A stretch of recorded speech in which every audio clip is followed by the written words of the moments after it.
मग काय चाललंय?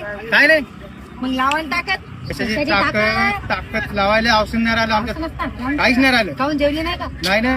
मग जा जाणी माहिती